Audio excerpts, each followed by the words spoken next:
तो आज मैं आपको एक अनोखी रहस्यमय कहानी सुनाऊंगा। अगर आप चैनल पर नए हैं तो अभी सब्सक्राइब कर ले, क्योंकि यह मेरा दूसरा नया चैनल है। तथा कहानी पूरा देखे, अंत में एक अनोखा रहस्य छुपा है। धन्यवाद। तो सुनिए। बहुत समय पहले की बात है। विंध्याचल के घने जंगलों के बीच अदृश्यपुर नाम का एक छोटा सा गांव था। उस गांव की एक अनोखी परंपरा थी। वहां के लोग किसी पत्थर या धातु की पूजा नहीं करते थे, बल्कि वे हवा को महादेव का स्वरूप मानकर पूजते थे। उनका मानना था कि शिव अनल, अग्नि और जल की तरह दिखाई भले न दें, पर वे वायु की तरह हर पल हमारे साथ हैं। वहां पवन नाम का एक युवक रहता था जो बांसुरी बनाने का काम करता था। पवन का मानना था कि जब हवा बांसुरी के छेदों से गुजरती है तो जो संगीत निकलता है वह साक्षात महादेव का नाद है। वह बांसुरी बेचता नहीं था, बल्कि उन्हें पेड़ों पर टांग देता था, ताकि जब भी हवा चले पूरा जंगल शिवमय हो जाए। एक बार उस राज्य में भीषण लू, गर्म हवा चली और अकाल पड़ गया। गांव की वह ठंडी और सुखद हवा अचानक आग के झोंकों में बदल गई। लोग बीमार पड़ने लगे और पेड़ों पर टंगी पवन की बांसुरियां चटककर टूटने लगी। गांव के मुखिया ने कहा, लगता है वायु देव रुष्ट हैं। हमें पहाड़ की चोटी पर जाकर अग्नि यज्ञ करना होगा। पवन ने इसका विरोध किया। उसने कहा, जब हवा तप रही हो तो अग्नि जलाना समाधान नहीं है।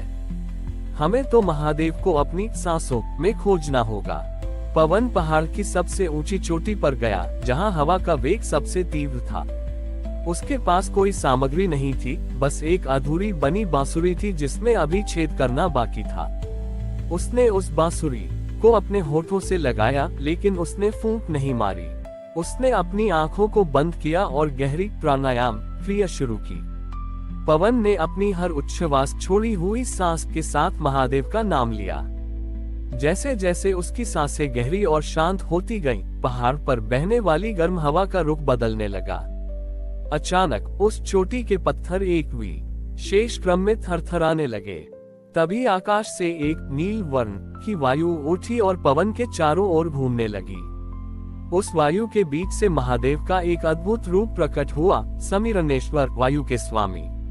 उनके हाथ में त्रिशूल नहीं, बल्कि एक सूक्ष्म ध्वज था जो बिना हवा के भी लहरा रहा था। महादेव ने कहा, पवन, संसार मुझे ठोस वस्तुओं में ढूंढता है, पर तुमने मुझे उस प्रांत में ढूंढा जो जीवन का आधार है। जब मनुष्य अपनी सांसों को शांत कर लेता है तो वह ब्रह्मांड की लय से जुड़ जाता है। महादेव ने उस अधूरी बांसुरी को छुआ और उसमें 7 छिद्र स्वयं प्रकट हो गए। जैसे ही पवन ने उस दिव्य बांसुरी का ओ बजाया, पूरे राज्य में शीतल और सुगंधित मलय समीर चंदन युक्त हवा बहने लगी। गर्मी शांत हो गई और मुरझाए हुए वन फिर से खिल उठे।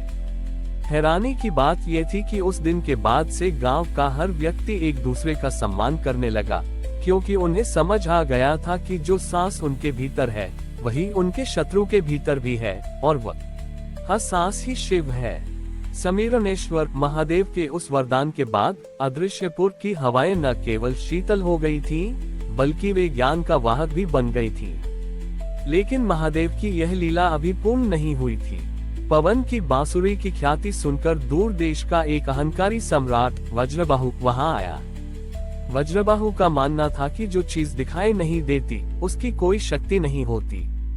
उसने गांव में आकर चुनौती दी, पवन, तू कहता है कि हवा ही शिव है। मैं अपनी ताकत से हवा को रोक सकता हूँ। सम्राट ने लोहे के विशाल पर्दे और पत्थर की ऊंची दीवारें बनवाई, ताकि गांव के भीतर हवा का प्रवेश पूरी तरह बंद हो जाए।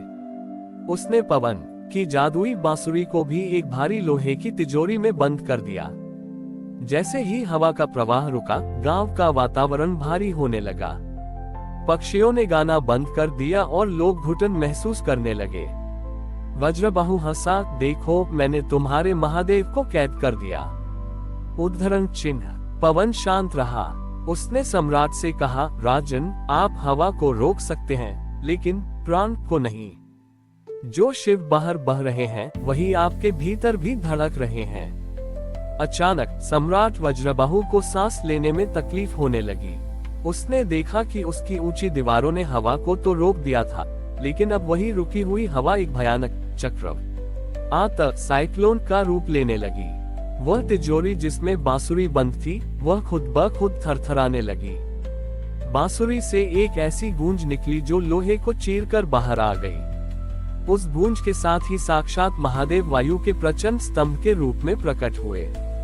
उनकी जटाओं के हिलने से वह पत्थर की दीवारें ताश के पत्तों की तरह ढह गईं। महादेव ने वज्रबाहु की ओर देखा और बोले, अज्ञानी, तूने सोचा कि तू जीवन के आधार को कैद कर लेगा। वायु को बांधने का अर्थ है स्वयं के विनाश को निमंत्रण देना। सम्राट जमीन पर गिर पड़ा। उसे एहसास हुआ कि शक्ति दिखाने में नहीं बल्कि प्रकृति के साथ बहने में है। महादेव के स्पर्श से वह रुकी हुई हवा फिर से मलय समीर में बदल गई। पवन ने अपनी बांसुरी उठाए और एक ऐसी धुन छेड़ी जिसे सुनकर सम्राट के हृदय का सारा मैल धुल गया। वज्रबाहु ने अपनी तलवार त्याग दी और गांव के लोगों के साथ मिलकर पेड़ों को लगाने का संकल्प लिया ताकि हवा हमेशा शुद्ध और स्वतंत्र रहे। आज भी कहा जाता है कि जब भी अदृश्यपुर में हवा चलती है तो पेड़ों के पत्तों की सरसराहट में शिव शिव की ध्वनि सुनाई देती है। पवन की वह बांसुरी अब भी पहाड़ की चोटी पर स्थित है, जो केवल तभी बजती है जब कोई सच्चा भक्त अपनी सांसों को शांत कर महादेव को पुकारता है। हमारी और भी आध्यात्मिक एवं अनोखी कहानियां देखने के लिए हमारे चैनल पर जाएं तथा धार्मिक एवं पौराणिक अनोखी कहानियां हमारे चैनल पर है।